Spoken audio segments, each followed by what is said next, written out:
आज मैं आपको दिल्ली में मिलने वाले छोले भटूरे का सीक्रेट बताऊंगी, जिसकी वजह से आप भी अपने घर में फूले फूले एकदम गुब्बारे जैसे भटूरे और बढ़िया मस्त लटपटे छोले बना के तैयार कर सकते हैं। सही बताऊं ना तो मेरे घर पे हर संडे या कोई भी जैसे छुट्टी का दिन होता है ना, तो छोले भटूरे मोस्टली बन ही जाते हैं और इतने ज़्यादा टेस्टी लगते हैं ना सबको कि खाते खाते गिनती ही भूल जाते हैं। और अगर आप भी बिल्कुल दिल्ली में मिलने वाले वो फूले फूले भटूरे और बढ़िया काले वाले छोले बनाना चाहते हैं ना, तो रेसिपी को कहीं पे भी स्किप ना करें और पूरा अच्छी तरह से देखें।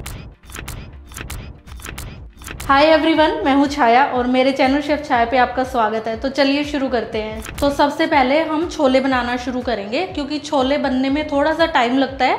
भटूरे बनने में बिल्कुल टाइम नहीं लगेगा, फटाफट से बन जाते हैं। तो इसीलिए मैंने ये आधा किलो रात भर के भिगोए हुए छोले ले लिए हैं, क्योंकि अगर मैं अभी आपको भिगो के दिखाती तो मुझे वीडियो बनाने में 2 दिन लग जाते, इतना मैं कर नहीं सकती थी। तो आप जब बनाए ओवरनाइट छोले भिगो दें और उसके बाद से ये स्टेप आप फॉलो कर सकते हैं जो मैं आपको बता रही हूँ। तो अभी ना इन छोलों का पानी निकाल देंगे और इन छोलों को डाल देंगे कुकर में, क्योंकि कुकर में हमें ये बॉईल करने हैं। और दूसरी तरफ 1 गिलास पानी लेंगे, उसको डालेंगे एक छोटे से पैन में और 2 छोटी चम्मच यहाँ पे हम चाय पत्ती डाल के उबाल लेंगे। इसका क्या करना है मैं ये आपको आगे बताती हूँ। जब ये अच्छी तरह से बॉईल हो जाएगा ना, तो इस पानी को हमें कुकर में ही छान लेना है। और ये ऐसा हम इसलिए कर रहे हैं ताकि जो छोले का कलर हमारा एकदम काला आए, क्योंकि नॉर्मली जो बाहर शॉप पे छोले बनते हैं उनका काला रंग करने के लिए ना एक बहुत लंबा प्रोसेस होता है। उतना अभी ना तो हमारे पास टाइम होता है घर में, ना हम इतना एफर्ट डाल सकते हैं। इसीलिए जैसे मैं आपको बता रही हूँ आप वैसे वैसे करिए, खाने में और कलर में एकदम आपके बाहर जैसे ही छोले बन के तैयार होंगे। तो अभी पानी इसमें डालने के बाद हम इसमें डालेंगे ये सूखा आंवला। ये मैंने लगभग 1 आंवले के बराबर लिया है। आप चाहे तो चाय पत्ती को स्किप कर सकते हैं यहाँ पे, अगर आप आंवला भी सिर्फ डाल दोगे तो भी इनफ है। अब 1 छोटी चम्मच नमक डालेंगे। अब इसी के अंदर हमने डाल देना है 1 तेज पत्ता, 1 बड़ी इलायची डालेंगे, छोटा सा दालचीनी का टुकड़ा डाल देंगे। और ये सब डालने के बाद हम इसमें फिर से 1 गिलास पानी ऐड करेंगे, या फिर ये कहे कि पानी छोलों से 1 इंच ऊपर जब तक हो उतना पानी ऐड करेंगे। तो आप देख लेना 1 गिलास डलेगा, 1.5 गिलास डलेगा, 1 से कम डलेगा, वो आप देख लेना। तो कम से कम 2 तो डल ही जाएगा, उसके ऊपर आप एडजस्ट कर लेना। अब कुकर का लीड लगा देंगे और 5-6 इसकी हमें सीटी लगवानी है मीडियम फ्लेम पे। तो देखो जब तक हमारे छोले उबल रहे हैं हम भटूरे का आटा तैयार कर लेते हैं, क्योंकि हमारे पास टाइम है अभी काफ़ी करने को, तो उसको वेस्ट नहीं करना है। हम अपना काम शुरू करते हैं। तो इसके लिए यहाँ पे मैं मैदा भी आधा किलो ही ले रही हूँ। तो इसको हम एक परात में या बोल में निकाल लेते हैं। 1 छोटी चम्मच इसमें नमक डाल लेंगे और आधी कटोरी डालेंगे दही। दही मैंने यहाँ पे नॉर्मल लिया है, खट्टा नहीं है, तो इस बात का ध्यान रखें। दही के ऊपर ही डालेंगे थोड़ा सा बेकिंग सोडा। तो बेकिंग सोडा यहाँ पे डालना ज़रूरी है, नहीं तो जो भटूरे आपको फूले फूले चाहिए ना वो नहीं होंगे। बेकिंग सोडा आधा छोटी चम्मच रखना है। अब इन सारी चीज़ों को अच्छी तरह से मिक्स करेंगे। और ये मैं पानी यूज़ कर रही हूँ इसको गूँथने के लिए, और पानी आपको हल्का सा गुनगुना ही रखना है, मतलब हल्का सा गर्म रखना है, ऐसे ठंडा यूज़ ना करें। और जो आटा है वो बिल्कुल भी टाइट नहीं रखना है, एकदम सॉफ्ट जैसे लचीला सा होता है ना, बहुत ज़्यादा पतला भी नहीं। जैसे नान वगैरह का होता है वो बहुत पतला होता है, उतना पतला नहीं करना, थोड़ा सा लचीला ही रखना है। अब अगर ज़रूरत पड़ेगा तो हल्का फुल्का इसमें पानी ऐड करेंगे और बढ़िया सा आटा इसको गूँथ के तैयार कर लेंगे, जैसा कि आपको वीडियो में दिख रहा है बिल्कुल ऐसे ही। अब 2 बड़े चम्मच इस पर मैं ऑयल डाल रही हूँ। ये मैंने रिफाइंड ऑयल लिया है, आप घी भी डाल सकते हैं जैसा आपका मन करे। और इसको 5 मिनट तक ऐसे ऐसे पटकेंगे। आटे को जैसे हम अभी पटक रहे हैं ना, ये करना बहुत ही ज़्यादा ज़रूरी है, क्योंकि जो भी हमने अभी इसके अंदर इंग्रेडिएंट डाले हैं ना वो फर्मेंट होने के लिए, फर्मेंटेशन के लिए बहुत ही ज़्यादा ज़रूरी है। तो जब तक आप इसे पटकोगे नहीं ना वो अच्छी तरह से मिक्स नहीं होंगे, और जो भटूरे का अंदर से जो जालीदार टेक्सचर होता है ना और वो फूले फूले बनते हैं वो इसी की वजह से बनते हैं। तो इसको आप अच्छी तरह से ज़रूर करें। 5 मिनट से बेशक थोड़ा बहुत ऊपर कर ले अगर आपके पास टाइम है तो। और इस तरह से देखो, अगर हाथ पे चिपक रहा हो तो थोड़ा बहुत ऑयल लगा ले और फिर से इसको पटके। अब आटे को इकट्ठा कर लेंगे और इसको हम ढक के रख देंगे गीले कपड़े से। वैसे तो 15 मिनट भी बहुत है इसको रेस्ट करने के लिए, लेकिन क्योंकि अभी हमें छोले बनाने हैं, अगर आपके पहले से छोले बने रखे हो तो आप आटा ऐसे ही करके और 15 मिनट रेस्ट देके भटूरे बनाना चालू कर सकते हैं। लेकिन अभी क्योंकि छोले बनाने हैं उसमें टाइम लगेगा, भटूरे बना के रख नहीं सकते क्योंकि हमें गरम गरम फूले फूले खाने हैं, इसीलिए इसको रेस्ट करने देते हैं जब तक कि हमारे छोले बनके तैयार नहीं हो जाते। तो जब तक छोले उबल रहे हैं हम अपना तड़का तैयार कर लेंगे। तो सबसे पहले जो मैंने आपको सीक्रेट बताने का प्रॉमिस किया था ना, वो मैं आपको अभी बता देती हूँ, तो वो देख लो। इसके लिए एक बोल में मैं ले रही हूँ कुछ मसाले।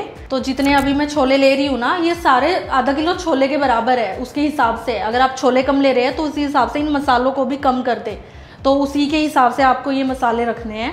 तो अभी यहाँ पे हम 2 छोटी चम्मच कश्मीरी लाल मिर्च डाल लेंगे इस बोल में, 1 छोटी चम्मच डालेंगे किचन किंग मसाला, 1 चम्मच डाल लेंगे कसूरी मेथी। तो यहाँ पे मैं अभी जितनी भी चम्मचें दिखा रही हूँ ना, वो सारी छोटी चम्मच ही हैं, तो अगर मैं छोटी ना बोलूँ तो समझ जाना वही वाली सेम रखनी है। 1 छोटी चम्मच मैंने यहाँ पे तीखी वाली लाल मिर्ची डाली है, थोड़ा सा गरम मसाला डाल लेंगे और 2 छोटी चम्मच धनिया पाउडर डालेंगे। धनिया पाउडर थोड़ा ज़्यादा जाएगा। 2 चम्मच ही यहाँ पे अनारदाना भी जाएगा। अनारदाना बहुत ही इंपॉर्टेंट है, छोलों में बहुत ही अच्छा फ्लेवर आता है। 1 छोटी चम्मच ही आमचूर पाउडर डालेंगे और 2 छोटी चम्मच डालेंगे चना मसाला। ये आप बिल्कुल स्किप ना करें। और स्वाद अनुसार थोड़ा इसमें जाएगा नमक। नमक हमने पहले छोले में भी डाला है, तो वो ध्यान रखें, उसके हिसाब से ही आप बाद में नमक ऐड करें। और ये देखिए आधी छोटी चम्मच में हींग डाल रही हूँ। हींग आप चाहे तो कम भी कर सकते हैं, मतलब मैं इसको आधी छोटी चम्मच डाल रही हूँ क्योंकि हमें बाहर के शॉप के हिसाब से छोले बना रहे हैं, तो मैं वैसे ही डाल रही हूँ। लेकिन कई लोगों को होता है इतनी पसंद नहीं होती है, तो इसीलिए वो लोग कम भी कर सकते हैं, कोई ज़रूरी नहीं है आप इतनी ही डालें। अब इन सारी चीज़ों को अच्छे से मिक्स कर लेंगे। ये जो मसाला मैंने आप लोगों को बताया है ना, इससे छोलों में इतना गजब का स्वाद आता है ना, मतलब एक बहुत ही डिफरेंट सा फ्लेवर आ जाता है। मैं क्या ही बताऊँ, जब आप बनाओगे ना तब आपको पता चलेगा। तो बिल्कुल एग्जैक्ट जैसे मैंने बताया है ना, वैसे ही बनाना। तो अब एक लोहे की कढ़ाई ले लेते हैं, गैस पे रखेंगे और गैस की फ्लेम को मीडियम रखेंगे यहाँ पे। तो 2 बड़े चम्मच इसमें डालेंगे ऑयल। और अब जब तेल थोड़ा गर्म होने लगे तो आज ना मैं आपको बता देती हूँ पहली बात कि जो छोले बनाते हैं ना उसमें जीरा नहीं जाता है, तो हम डालेंगे अजवाइन 1 छोटी चम्मच। तो जीरा डालने की ज़रूरत नहीं है इसमें।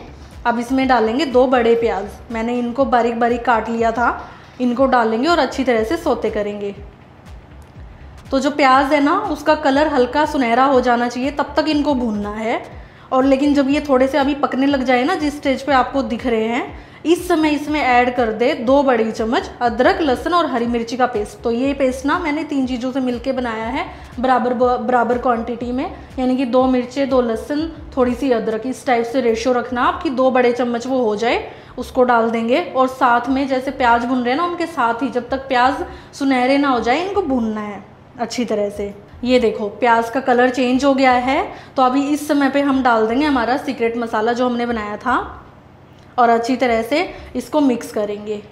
तो जो हमने अभी इसमें अदरक लहसुन का पेस्ट डाला था ना मिर्ची का, वो आप प्याज से पहले भी डाल सकते हो, लेकिन पहले डालते हैं ना तो वो तली में चिपकता है, इसलिए अवॉइड करें वैसा करना। और पहले प्याज डालें, कोई और भी सब्जी बनाए तब भी, और फिर आप इसको डालें। और ये देखें मसाले भी साथ में भुन गए हैं, मसाले भुनने में बिल्कुल टाइम नहीं लगेगा। तो मसाले भी देखो ऑलमोस्ट भुन गए हैं। अब इसमें जाएगी टमाटर की प्यूरी। तो यहाँ पे मैंने 2 टमाटर लिए थे मीडियम साइज़ के, और कुछ भी नहीं डाला था इसमें, सिर्फ टमाटर का ही पेस्ट था। इन्हें भी मसालों के साथ आप भून लेना है। तो क्योंकि मसाले भुनने में ज़्यादा समय नहीं लगाता है, तो फटाफट से हम टमाटर ऐड कर देंगे उसके बाद। अब टमाटर को हमें लगभग 10 मिनट तक पकाना है, तो यहाँ पे हमें थोड़ा सा टाइम लगाना पड़ेगा जब तक कि ऑयल ऊपर ना आ जाए। बल्कि मैं तो ये कहूँगी कि ऑयल ऊपर आ जाए ना, उसके बाद भी आप घड़ी में टाइम देख लें, और जब तक पूरा 10 मिनट ना हो जाए ना, इसको भूनते रहें। ये बहुत ही ज़रूरी स्टेप है, इसको आप जल्दबाजी में ना करें। तो ये देखिए जब तक मसाले पक रहे हैं हम अब छोले देख लेते हैं। मुझे लग रहा है बॉईल हो गए हैं। तो ये देखिए छोले अच्छी तरह से तो पक ही चुके हैं। अब इसके अंदर जो हमने आंवला डाला था और बाकी मसाले डाले थे ना, तो आंवला तो आप इसमें एज इट इज़ रहने दीजिए, हमारे लिए बहुत अच्छा होता है हेल्थ के लिए। तो बाकी के जो खड़े मसाले हैं वो खाए नहीं जाएंगे, तो इसलिए उनको हम बाहर निकाल देते हैं। अब एक काम करते हैं, थोड़े से छोले ले लेते हैं, और जो मसाला हम भून रहे थे ना वो भून चुका है, तो उसमें हम इनको ऐड करते हैं। लगभग ये 1 चम्मच ही मैं सिर्फ ले रही हूँ, तो इनको अभी ऐड करते हैं उसके अंदर, और फिर अच्छी तरह से मैश करेंगे, ताकि जो मसाले के अंदर छोले जो एक मिला हुआ टेस्ट आता है ना, आप देखते हैं बाहर के जब छोले खरीदते हैं तो उसमें कि मिला हुआ टेस्ट, मतलब छोले कुछ खड़े रहते हैं और कुछ मिक्स होते हैं, तो वो इसी से होगा। आपको अगर डायरेक्ट आप उसको भूनने लगोगे उसके अंदर ही, तो फिर वो सारे ही मैश हो जाते हैं, अजीब सा टेक्सचर आ जाता है छोलों का, वो खड़े खड़े से नहीं रह पाते। इसीलिए उसको ना होने की बजाय आप क्या करें ना, मतलब वो चीज़ ना करने की बजाय आप क्या कर सकते हैं, आप थोड़े से छोले पहले ले लें, कढ़ाई में डालें, मसाले के साथ थोड़ा मैश कर लें, और उसके बाद जो रिमेनिंग छोले होंगे ना वो डालें, तो आपके छोले मैश भी हो जाएंगे कढ़ाई में, और जो खड़े खड़े से रहते हैं वो भी हो जाएंगे, और बहुत ही लटपटे से बन के तैयार होंगे। अब ये देखिए ये अच्छी तरह से छोलों में मिक्स तो हो गए हैं।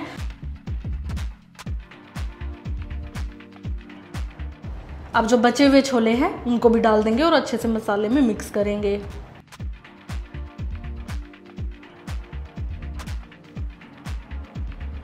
तो जो गैस है ना, हमने ये पूरा टाइम मीडियम फ्लेम पे ही रखी है यहाँ पे, तो आप भी मीडियम से लो फ्लेम पे ही रखें, हाई पे ना करें, नहीं तो जो आपका मसाला या छोले हैं वो जल जाएंगे और टेस्ट भी ढंग से नहीं आ पाएगा। तो भाई छोले ऑलमोस्ट पक के तैयार हो गए हैं। तो अब एक काम करते हैं, अब आ जाते हैं अपने भटूरों पे। तो उसके हम पेड़े काट लेते हैं फटाफट से।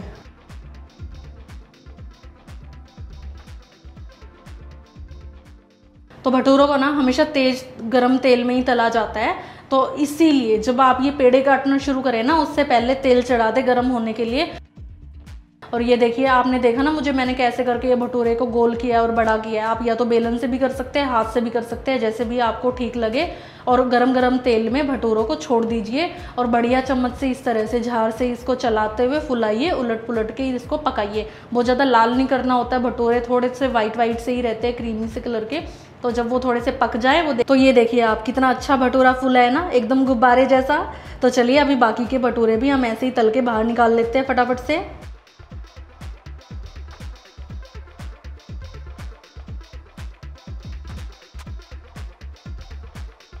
और चलिए अब गरम गरम भटूरे करते हैं छोलों के साथ सर्व। छोले आप देख रहे हैं ना, कितने मज़ेदार लग रहे हैं, एकदम बाजार जैसे। और सच बताऊँ ना, खुशबू भी बहुत अच्छी आ रही है। अब क्योंकि बाजार जैसे भटूरे और छोले बन गए हैं, तो चलिए इन्हें बाजार स्टाइल में ही थोड़ा सर्व भी कर लेते हैं, खाने में भी फील लिया जाए। इसलिए एक प्लेट में छोले और भटूरे के साथ ही थोड़ा अचार और सैलेड भी रखेंगे। वाह, बहुत ही बढ़िया लग रहे हैं, देख के ही मज़ा आ गया और मुँह में पानी आ गया मेरे। तो देर किस बात की है, जाइए जाइए जल्दी करिए और रेसिपी देख के जल्दी से अपनी फैमिली को बताइए कि आप उनको कैसे सरप्राइज़ करने वाले हैं छोले भटूरों से। बहुत ही खुश हो जाएंगे सब लोग। तो चलिए गाइस, वीडियो को रखते हैं यहीं तक। और अगर आपको ये रेसिपी पसंद आई है ना, तो प्लीज़ इसे लाइक शेयर और सब्सक्राइब जरूर कर देना मेरे चैनल को। एक वीडियो बनने में बहुत एफर्ट लगता है, तो आप जब लाइक नहीं करते हैं ना, देख के छोड़ देते हैं, तो सारा मेरी मेहनत पानी में चली जाती है। तो इसलिए लाइक ज़रूर करना, शेयर करना और चैनल को सब्सक्राइब करके जाना। आपसे मिलूंगी मैं अपनी एक नई वीडियो में नई रेसिपी के साथ। तब तक के लिए thank you so much for watching. Bye.